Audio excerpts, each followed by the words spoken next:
नमस्कार, स्वागत है आपका फास्ट न्यूज इंडिया में। मैं स्वाति और आइए नजर डालते हैं आज के प्रमुख समाचार पर। मंत्री जल शक्ति प्रभारी मंत्री प्रयागराज डॉक्टर महेंद्र सिंह प्रयागराज भ्रमण कर ओलावृष्टि होने के कारण जिन किसान भाइयों की फसलों को नुकसान हुआ है उनको मुआवजा देने का आदेश दिया है।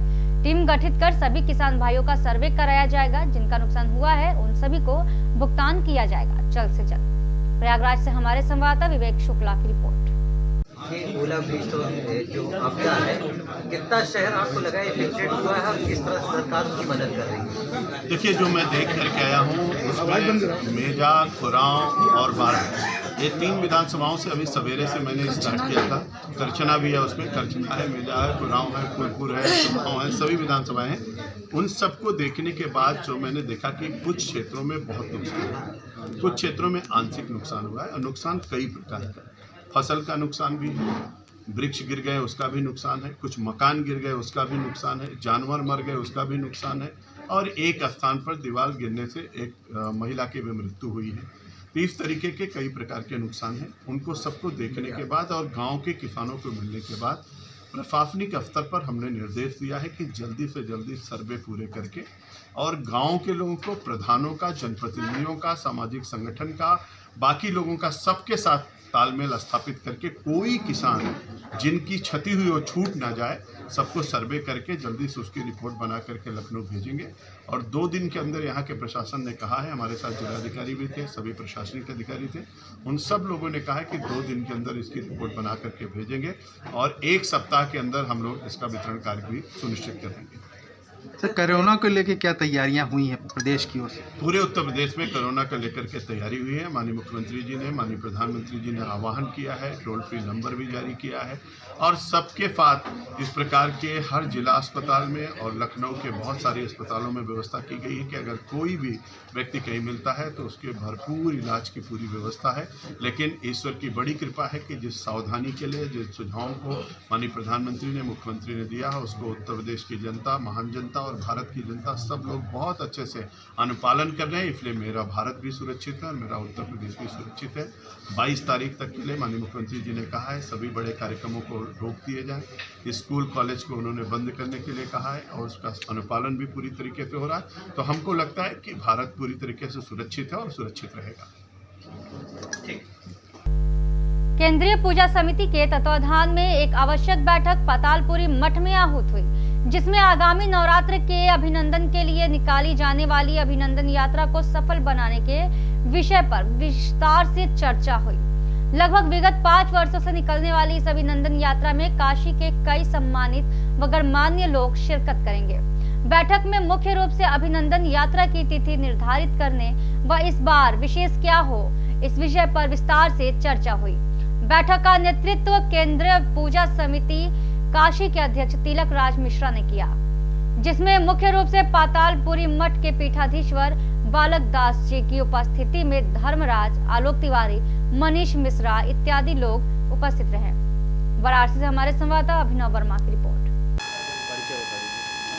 मेरा नाम तिलक राज मिश्रा है, मैं अध्यक्ष हूँ केंद्रीय पूजा समिति काशी का। बैठक का उद्देश्य एक प्रमुख लोगों की बैठक है, जिसमें एक निर्णय ये करना है कि जो अभिनंदन यात्रा हम लोग नवरात्र के स्वागत और नए वर्ष के अभिनंदन के लिए निकालते हैं, जिसमें अपने महाराज पातालपुरी मठ के जो पीठाधीश्वर हैं श्री बालक दास जी महाराज के नेतृत्व में लेकर निकलेंगे हम लोग। तो वो एक हिंदुत्व का अपना एक उद्घोष और अपने नवरात्रि के स्वागत के लिए, नववर्ष के अभिनंदन के लिए एक पूरी यात्रा लंबी निकलती है वाहन जुलूस के रूप में, जिसमें एक अपने समाज के युवा वर्ग के साथी सब हिस्सा लेते हैं और बाइक से टाउन हॉल से निकल के मैदागिन से लोहरावीर, नई सड़क, गोदौलिया से पूरा विचरण करते हुए और टाउन हॉल में ला करके उस यात्रा को समाप्त करते हैं। तो यात्रा निकल रही है, क्या खास होगा इस बार? जी, ये पिछले विगत बहुत वर्षों से हम लोग निकाल रहे हैं, लेकिन जो बृहद रूप हुआ है वो पिछले 4 वर्षों से 5वां वर्ष है और उसका एक बृहद रूप हो गया है, जिसमें एक अच्छी जनमानस उभरता है और पूरी संख्या आती है और अच्छे से लोग आनंदित भी होते हैं और एक उत्सव का माहौल होता है कि एक शाम में निकल करके और एक संदेश देना समाज को नए साल का और नवरात्र का अभिनंदन के लिए। उसका मुख्य उद्देश्य है पूरे समाज को एक संदेश देना कि हमारा नया वर्ष है, हम नए वर्ष में मनाएं। हम केवल वैलेंटाइन डे और फादर डे और पितर डे के चक्कर में न पड़ें और नया साल हैप्पी न्यू ईयर ही न जाने। हमारा हिंदू नव वर्ष क्या हो सकता है हम उसको भी जाने, भारतीय नव वर्ष क्या हो सकता है हम उसको भी जाने।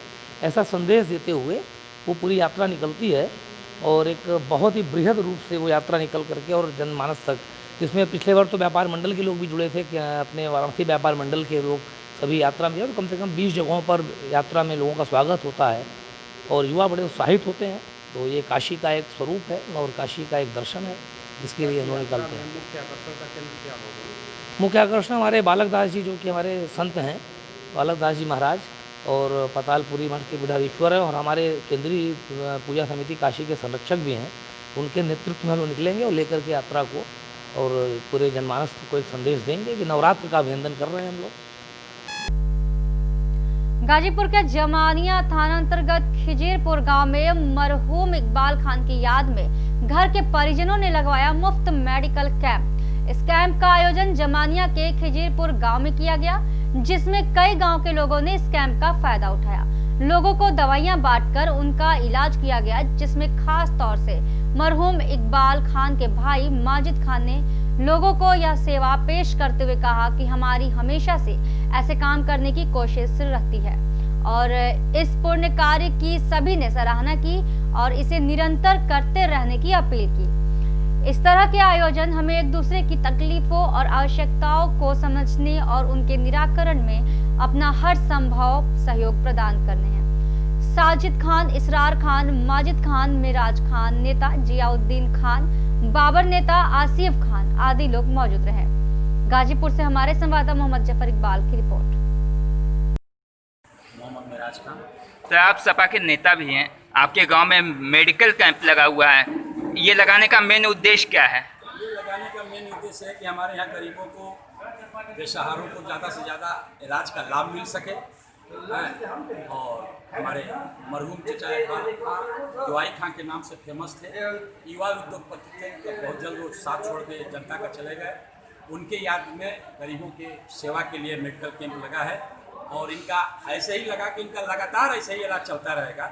ये इस परिवार का उद्देश्य है और हमको बहुत खुशी है कि हम लोग भी साथ में लगे, हम लोग का आनंद आ रहा है इस कैंप के साथ मदद करने में, उनके साथ खटने में। और इसका सबसे बड़ा पुरजोर सहयोग हमारे इसरार चचा हैं, गार्जियन साजिद खां हैं, ये शेर मोहम्मद हैं, जियाऊ खां हैं, माजिद खां, जो युवा उद्योगपति के रूप में जनता गरीबों का मसीहा है वो, और ऐसे आदमी की जितनी भी तारीफ की जाए हम लोगों के लिए कम। हम लोग खुश नसीबी है कि हम लोगों के बीच में ऐसे व्यक्ति है। जी सर, आज मेडिकल कैंप लगा हुआ है, इस संबंध में कुछ बताएं, कैसा मेडिकल कैंप है? जी काफ़ी देख सकते हैं, पूरा मेडिसिन है यहाँ, कार्डियो का भी दवा है, यहाँ पेडियाट्रिक का भी दवा है, यहाँ सारा डेंटल का दवा है। देख ही सकते हैं कि कितना तादाद में यहाँ दवा दिया जा रहा है। बहुत अच्छा इंतजाम है, आपको भी देख सकते हैं, भीड़ भी आप काफ़ी देख सक रहे हैं। जी जी बिल्कुल। Azhari foundation free medical camp का आयोजन जमानिया के रामलीला मैदान में किया गया, जिसमें नगर के लोगों को दवाइयां बांटकर उनका इलाज किया गया, जिसमें खास तौर से अजहरी फाउंडेशन के फाउंडर बेहजाद खान ने लोगों को यह सेवा पेश करते हुए कहा कि हमारा फाउंडेशन हमेशा ऐसे काम करता है, हम स्वास्थ्य से संबंधित सभी मुमकिन कोशिश और सहयोग करेंगे। हम कुछ दिनों में एम्बुलेंस सेवा उपलब्ध कराएंगे जिससे गरीब लोगों को मदद मिल सके। इस अवसर पर फोरम के वॉलंटियर का भरपूर सहयोग रहा। वह बताया कि मानवता की सेवा ही हमारा परम कर्तव्य है। इस तरह के आयोजन हमें एक दूसरे की तकलीफों और आवश्यकताओं को समझने और उनके निराकरण में अपना हर संभव सहयोग प्रदान करना चाहिए। शाहजाद खान, आमिर अहमद, मोहम्मद फैज आदि लोग उपस्थित रहे।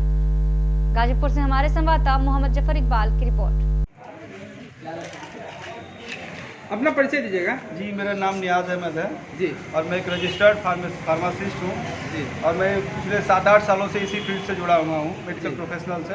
ये रामलीला मैदान में किस तरीके का आयोजन किया गया है? ये आयोजन छोटे बच्चे जो 5 साल तक के 8 साल तक के हैं, तो समटाइम्स आप जानते हैं कि बच्चों को गाँव में कीड़ी या वर्म की जो शिकायत होती है उनसे वो जागरूक नहीं हो पाते हैं, और उनको खाना खाने में दिक्कत आती है, उनका ग्रोथ नॉर्मल नहीं हो पाता है। तो इस कंडीशन में हम लोग बच्चों के लिए कीड़ी की दवाइयाँ और कुछ गर्भवती महिलाओं के लिए मल्टीविटामिन टाइप का ताकत की दवाइयाँ मुहैया करा रहे हैं, जो कि हमारी एक संस्था है अजहरी फाउंडेशन, उसके ज़रिए से किया जा रहा है। तो जितने भी हमारे मोहल्ले के बच्चे हैं उनको हम लोग कीड़ी की दवाइयाँ निःशुल्क तरीके से उनको प्रोवाइड कर रहे हैं। और विटामिन ए की, जैसा आप जानते हैं, आँखों की रोशनी के लिए विटामिन ए बहुत एसेंशियल होता है। तो हम 5 साल तक के जितने भी बच्चे हैं उनको हम लोग विटामिन ए के सप्लीमेंट खुराक दे रहे हैं। दीजिएगा जी, मेरा नाम बहजाद खान है, मैं एक एक्टर हूँ जी, और मैं ज़मानिया का मूल निवासी हूँ जी। आपके दिमाग में ये कैसे आया कि इस तरीके का एक फाउंडेशन चलाया जाए और इससे क्षेत्र का भला हो? देखिए क्या है कि ऐसा नहीं है कि दिमाग में ये बात अभी कुछ दिनों से आई है और मैंने ये फाउंडेशन बनाई है। बहुत पहले से मेरे दिमाग में था और मैं बहुत सालों से कोशिश कर रहा था कि ऐसा कुछ मैं अपने कामों में बिज़ी था, मुंबई में एक्टिंग कर रहा था, मेरे पास समय नहीं था। लेकिन ये फाउंडेशन बनाने का मेरा सपना जो है वो बहुत पुराना था। इस नाम से नहीं, किसी भी तरीके से एक सोशल वर्क किया जाए अपनी जगह पे, क्योंकि हमारी ज़मानिया में बहुत ही ज़्यादा पिछड़ापन है। लोग चीज़ों को लेके जागरूक नहीं, उनको बहुत सारी चीज़ों का पता नहीं है। तो इस पर्पज़ से मैं ज़मानिया आता था तो मुझे देख के बहुत अफसोस होता था कि यहाँ पे कैसे क्या चीज़ों को कैसे इम्प्रूव किया जाए। 3 साल पहले मेरी माता का देहांत हुआ। वो भी चाहती थी कि ज़मानिया में उनके बच्चे कुछ करें, तो मैंने अपनी माँ के नाम से ये फाउंडेशन चालू की, जिसका उनका नाम अजहरी था। अजहरी फाउंडेशन मेरी माँ के नाम से है। और इस फाउंडेशन को रजिस्टर करने के बाद मैं स्वास्थ्य के क्षेत्र में, शिक्षा के क्षेत्र में और भी बाकी जो जनरल अवेयरनेस होती है उसके क्षेत्र में मैं काम करने की कोशिश कर रहा हूँ। इस कैंपेन के थ्रू जो है मैं फर्स्ट ऑफ ऑल जो है छोटे बच्चों को एल्बेंडाजोल, जो पेट की कीड़ी की दवा होती है, और विटामिन ए जो उनके लिए बहुत ज़रूरी होता है, क्योंकि वो खाने में विटामिन ए नहीं मिलता है उनको, तो मैं उसका सप्लीमेंट दे रहा हूँ। इसके अलावा मैं आने वाले वक्त में यहाँ पे एक फ्री मेडिकल एम्बुलेंस सर्विस चालू करूँगा, जिसमें जो आसपास के लोग हैं जिनको अगर कोई इमरजेंसी होती है, तो हर कोई उतना सक्षम नहीं होता है कि वो एक गाड़ी करे और अस्पताल पहुँच जाए। यहाँ पे अस्पताल डॉक्टर की बहुत कमी है, तो उस एम्बुलेंस सर्विस के थ्रू अगर कोई ज़रूरतमंद है वो फ़ोन करेगा उस नंबर पे, तो मैं उनको एम्बुलेंस प्रोवाइड करूँगा, जो उनको नियरेस्ट हॉस्पिटल गाज़ीपुर, दिलदार नगर या बनारस या आसपास जिस भी डॉक्टर के पास पहुँचना है, तो इस संस्था के थ्रू मेरी एम्बुलेंस सर्विस उनको उस अस्पताल तक पहुँचाएगी। ये एक छोटी सी शुरुआत है और ऊपर वाले ने अगर साथ दिया और लोगों का साथ रहा तो मैं इस काम को और आगे तक लेके जाऊँगा। और सबके सहयोग की बहुत ज़रूरत है। बहुत बहुत धन्यवाद। गाजीपुर के जमानिया कस्बा निवासी व दिल्ली के तिमारपुर विधानसभा क्षेत्र के आम आदमी पार्टी के विधायक व मुख्य सचेतक दिलीप कुमार पांडे का शनिवार को नगर में प्रथम आगमन पर नगरवासियों ने स्वागत किया। दबिस्ता पूर्वांचल स्कूल में सम्मान समारोह का आयोजन कर उन्हें सम्मानित किया गया। विधायक दिलीप पांडे शनिवार को सड़क मार्ग से दिल्ली से जमानिया अपने आवास पहुंचे। दिलीप पांडे का जैसे लोगों को खबर मिला अपने जमानिया के लाल के आने की, तो लोग उनके स्वागत के लिए हाजी नूरुद्दीन की अध्यक्षता में उनका जबरदस्त स्वागत व सम्मान किया गया। साथ में सम्मान समारोह में उपस्थित लोगों में बॉलीवुड अभिनेता बेहजाद खान, सैफ नूर, मिराज खान, एजाज अंसारी, हाजी हायतुल्ला, मनोज कुमार गुप्ता, अंजनी यादव, विजय शंकर तिवारी, एडवोकेट मिराज, सलीम अहमद, धर्मेंद्र सिंह, अन्य लोगों ने अपने प्रिय विधायक का माल्यार्पण कर जबरदस्त स्वागत व सम्मान दिया। इस स्वागत व सम्मान से अभिभूत होकर अपनी पुरानी बातें बताने लगे और कहे कि शिशु से लेकर स्नातक तक की शिक्षा व संस्कार यही पाया। गाजीपुर से हमारे संवाददाता मोहम्मद जफर इकबाल की रिपोर्ट। यहाँ पर खड़े हैं दिल्ली विधानसभा के विधायक और जमानिया जनपद के लाल दिलीप पांडे जी के साथ हैं। इनका स्वागत अभिनंदन हुआ है दबिस्ता पूर्वांचल विद्यालय में और यहाँ से इनके बहुत पुराने भावुक रिश्ते हैं। इनसे कुछ बात करेंगे यहाँ के स्वागत के बारे में और कुछ दिल्ली की राजनीति के बारे में। आज आप यहाँ आए और अपने पुराने यादों को कुछ ताज़ा किया, उसके बारे में क्या कहना चाहेंगे? नहीं, बहुत भाव के और गौरव के पल होते हैं जब आप अपने लोगों के बीच सम्मानित होते हैं, और बिल्कुल वही यहाँ हुआ। ये वो मिट्टी है, ये वो गली है, वो कूचा है जहाँ खेला पला बड़ा हूँ मैं, और यहाँ के अपने लोगों से मिलकर जाहिर सी बात है अच्छा लगेगा।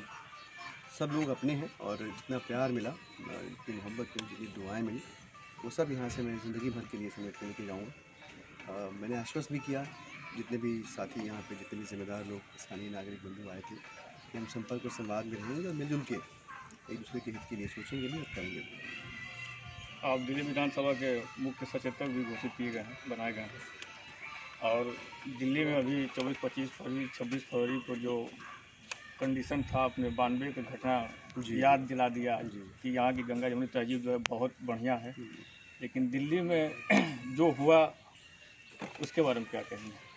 देखिए, दिक्कत ये रही, जिन जगहों का आप जिक्र करें, काफ़ी आज़मी साहब का बड़ा अच्छा एक शेर है कि हिंदू मुसलमान जब से मेरी गली में बस गए, इंसान का चेहरा देखने को हम तरस गए। जिसको दंगा करना था, जिसको फसाद करना था, वो दंगा करके फसाद करके चला गया। वहाँ जाके देखिए जो घर जले हैं वहाँ रहने वाले लोग कौन से हैं। दंगाइयों ने मज़हब देख के, धर्म देख के नहीं, बल्कि जो भी सामने आया सबको कूटा, मारा, पीटा, घर जलाया, जान गई लोगों की। और इंसानियत परेशान है वहाँ पे। बहुत सारे लोग वहाँ कोशिश कर रहे हैं कि वहाँ रहने वाले लोगों की मदद करें, लेकिन टूटा घर तो जुड़ जाए, भरोसा एक बार टूटता है तो बड़ी मुश्किल से जुड़ता है, विश्वास टूटता है तो बड़ी मुश्किल से जुड़ता है। वहाँ विश्वास को जुड़ने की ज़रूरत है। सरकार राहत कार्यों में लगी हुई है लगातार, लेकिन कानून व्यवस्था की जिम्मेदारी जिन कंधों की थी उन्होंने अपनी जिम्मेदारी ठीक से निभाई होती तो शायद ये नौबत नहीं आती। क्योंकि हमारा मानना है कि कोई भी दंगा 10 मिनट तक दंगा होता है, 11वें मिनट वो दंगा नहीं होता, वो वहाँ की कानून व्यवस्था की नाकामी होती है।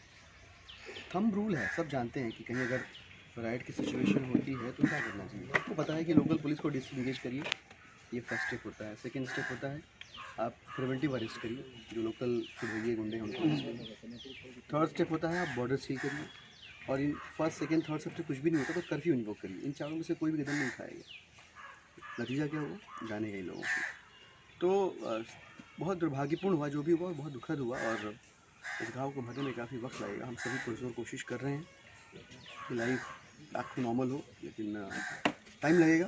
सरकार, सामाजिक संस्थाएं, इंसानियत में जिन लोगों का भरोसा है वे लोग, तमाम लोग पूरी ईमानदारी से और पूरी शिद्दत से कोशिश कर रहे हैं। उम्मीद करते हैं कि आने वाले कुछ दिनों में घर तो जुड़ जाएंगे पर भरोसा नहीं जुड़ पाएंगे।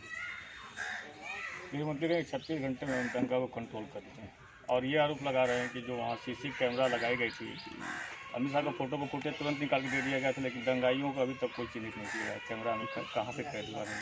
ये भी बड़ा दुखद है कि जिस व्यक्ति के कंधों पर, जहाँ जिस इलाके की सुरक्षा की, कानून व्यवस्था को मेंटेन करने की जिम्मेदारी है, दायित्व है, जो सीधे सीधे वहाँ की पुलिस को कंट्रोल करते हैं, वो पूरा दंगा चलता रहा। लेकिन उस इलाके में एक बार अपनी संवेदनाएं व्यक्त करने के लिए भी नहीं गए।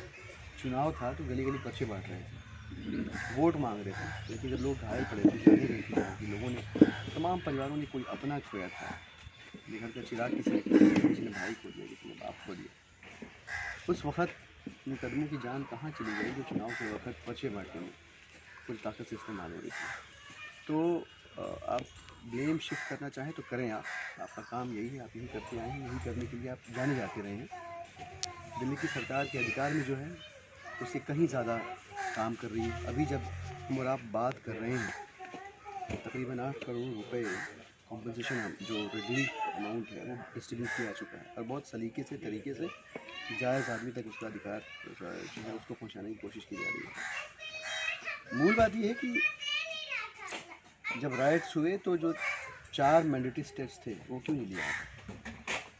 वहाँ जो कुछ भी हुआ 2 स्तर पे उसकी जांच की मांग चल रही है। पहली मांग के पूरे रंगों की ज्वाइंट पार्लियामेंट्री कमेटी से इन्वेस्टिगेशन हो, एक संयुक्त संसदीय समिति बने जो इस पूरे दंगे की जांच करे, किसकी क्या भूमिका रही, कौन जिम्मेदार, कौन जवाब दे।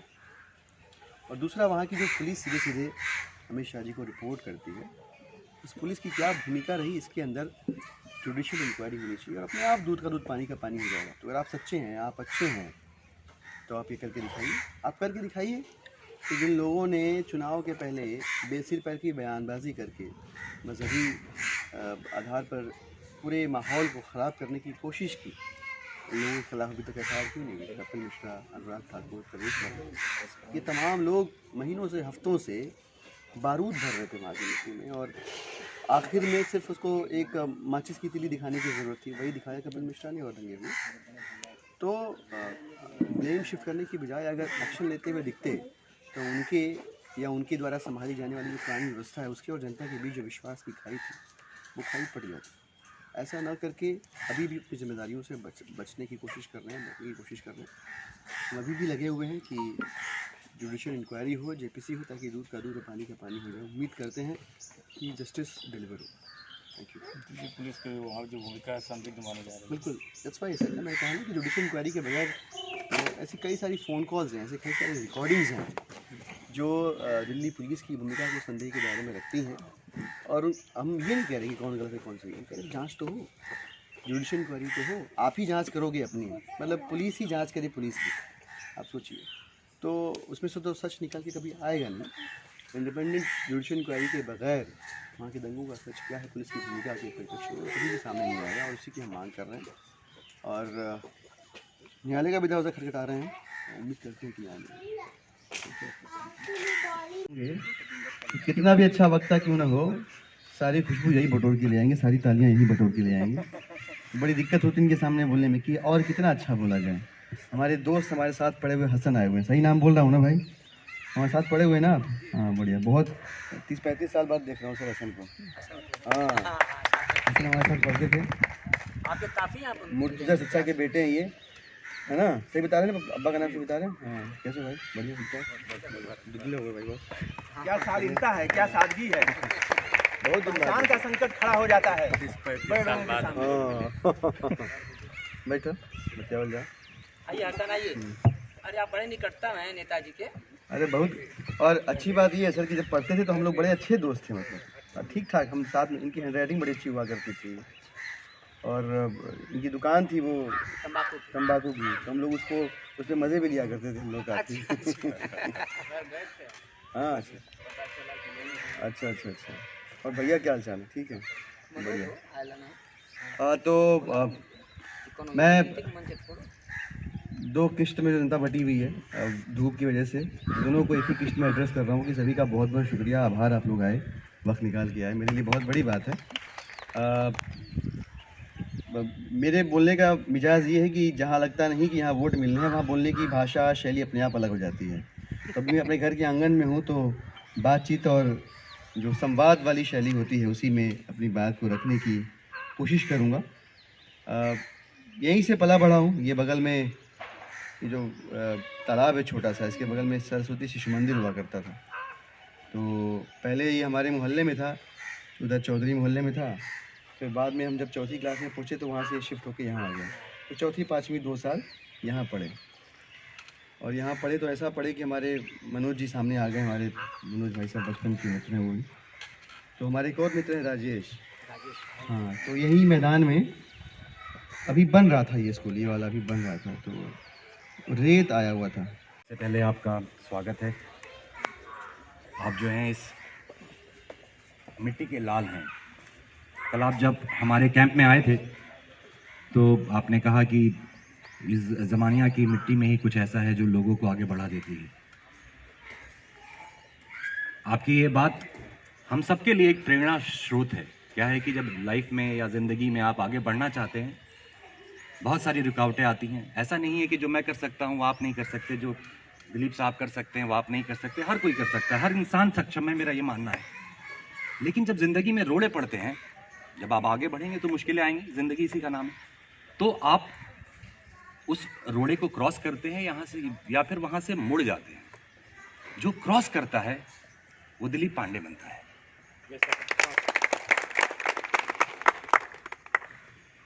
और ऐसे व्यक्ति, ऐसा व्यक्तित्व, एक पार्टी जिसकी आइडियोलॉजी, जिसकी सोच, जिसकी साइकोलॉजी और उसका थॉट प्रोसेस समाज सेवा है। दिल्ली में जिस स्तर का विकास हुआ है वो एक एग्जाम्पल है सारे वर्ल्ड के लिए। लेकिन हालात इस वक्त हमारे कंट्री के ऐसे हैं पॉलिटिकल कि लोग उसको ढकना चाह रहे हैं, ढक नहीं पा रहे हैं, क्योंकि वो ऐसा काम है जो अनबिलीवेबल है। आप सोच सकते हैं कि एक इंसान का व्यक्तित्व, वो ज़िंदगी में क्या करता है, किसके पास जाता है, उसके दोस्त कौन है, वो उसका व्यक्तित्व का एक आईना होता है। तो ऐसे व्यक्तित्व का इंसान हमारी मिट्टी से निकला है, तो हम सबका फ़र्ज़ बनता है कि हम उसके पीछे एक दीवार बन के खड़े हो जाएं, क्योंकि उसको जब आगे एक हर्डल आए, उसको उस हर्डल को भी क्रॉस करना है। तो उसको मालूम हो कि हमारे जो लोग हैं, हमारी जो मिट्टी है, हम जहाँ से निकल करके आए हैं, वो सारे लोग पैसे से, आर्थिक मदद से, किसी चीज़ से मदद का कोई रूप नहीं होता है। मदद सिर्फ एक थॉट प्रोसेस होता है कि हाँ, उनको मालूम है कि हमारे पीछे लोग खड़े हैं, मेरी सोच में खड़े हैं, वो उनके पास इतनी ताकत होगी कि आगे जो हर्डल है उसको वो बहुत आसानी से क्रॉस कर लेंगे। अभी बहुत कुछ करना है, बहुत सारी समस्याएं हैं, उनका समाधान किसी एक व्यक्ति आगे रह करके उसके लिए लड़ सकता है, लेकिन उसके पीछे पूरी आर्मी होनी चाहिए। वो आर्मी आप है। तो आज हम ये प्रण लेते हैं कि दिलीप पांडे साहब के साथ जिस तरीके से भी हम खड़े हो सकते हैं, हम खड़े रहेंगे। ये वादा करते हैं इनके साथ और इनका अभिनंदन करते हैं और बहुत बहुत स्वागत करते हैं। धन्यवाद। यार, लगाव जुड़ाव बहुत पुराना है। मुझे लगता है ये पहले ये मुझे पढ़ाने नहीं आते थे, पहले मेरी दीदी को पढ़ाने आते थे और मैं वहीं बगल में बैठा रहता था। तो मजबूरन इनको एक की फीस में दो को पढ़ाना पड़ता था। मैं ज़बरदस्ती पढ़ता था। ये पढ़ा रहे हैं बहन को, मैं उसमें कूद पड़ता था। सर ये वाला ऐसे होगा, ये वाला ऐसे होगा, ये ऐसे होगा, ऐसे ही परेशान करता था मैं सर को। और एक जो सबसे अच्छी चीज़ यहाँ ज़मानिया की धरती में रही है, वो यहाँ की गंगा जमुनी तहजीब रही है। हम ब्राह्मण परिवार के हैं और हमारे घर में मंदिर है और मुझे लगता है कि जब आप पढ़ा रहे थे सर, तभी वो बाबरी मस्जिद वाला कांड भी हुआ था।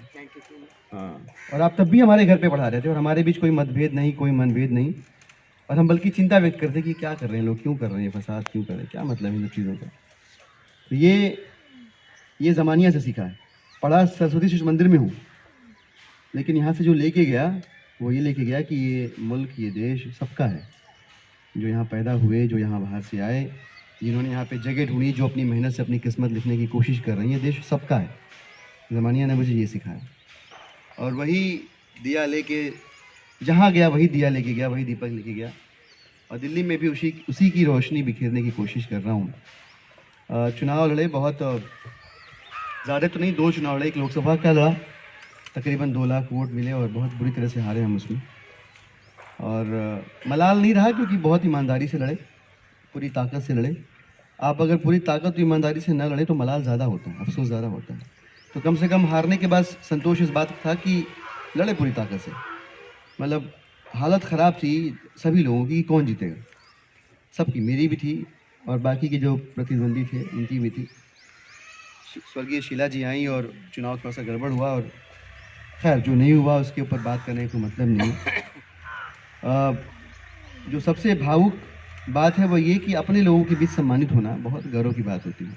आप दुनिया जहान चले जाइए। आप एक मूवी आई थी, शायद बजाज भाई देखे हो, इनटू द वाइल्ड करके एक अंग्रेजी मूवी थी, आपने देखी होगी शायद। तो उसमें एक आदमी जो है, एक लड़का, बड़ा खूबसूरत सा स्मार्ट सा बजाज भाई की तरह, वो हैप्पीनेस ढूंढने निकला, खुशियाँ ढूंढने निकला, ढूंढते, और वो डिटैच होता गया सोसाइटी से, समाज से, रिश्तों से, पैसे रुपए सबसे डिटैच होता चला गया और एकदम जाके कहीं बर्फीली जगह पे एक जगह रह रहा था वो, एकदम संत तरीके से। और जब मरने को हुआ तो समझ में आया कि मतलब क्या है खुशी का, हैप्पीनेस का मतलब क्या है। और एक टूटी हुई कैरावैन में वो एक लाइन लिख के मर गया, उस पर लिखा कि happiness is real when it's shared. खुशी का मतलब तभी है कि जब वो अपने लोगों के साथ बांटी जाए, नहीं तो खुशी का कोई मतलब नहीं है। आप सोच के देखिए, आप दुनिया के सुल्तान बन गए और आपके अलावा कोई दूसरा दुनिया में है नहीं, तो आप खुश हो पाएंगे? नहीं, कोई है ही नहीं। किससे बात करें, किसके साथ मुस्कुराएं? आप जीत चुके हैं, आप खुश हैं, ये किसको बताएं कि आपकी खुशी दोगुनी हो? तो मेरे लिए ये मेरे लोगों के बीच मुझे सम्मानित करना बहुत खुशी की बात है। मैं जीता चुनाव वहाँ पे, मैं ये आपके बीच साझा कर पा रहा हूँ, आपसे कह पा रहा हूँ, ये उस खुशी को और ज़्यादा बढ़ा रहा है। और असल खुशी यही है कि अपनों के बीच उसे बांट सकें, साझा कर सकें, शेयर कर सकें। मैं रिक्वेस्ट यही करूँगा, बड़ा अजीब सा माहौल है दिल्ली में और बाकी के हिस्सों में भी इस तरह के माहौल को बनाने की कोशिश की जा रही है। मैं लिखता पढ़ता भी रहता हूँ।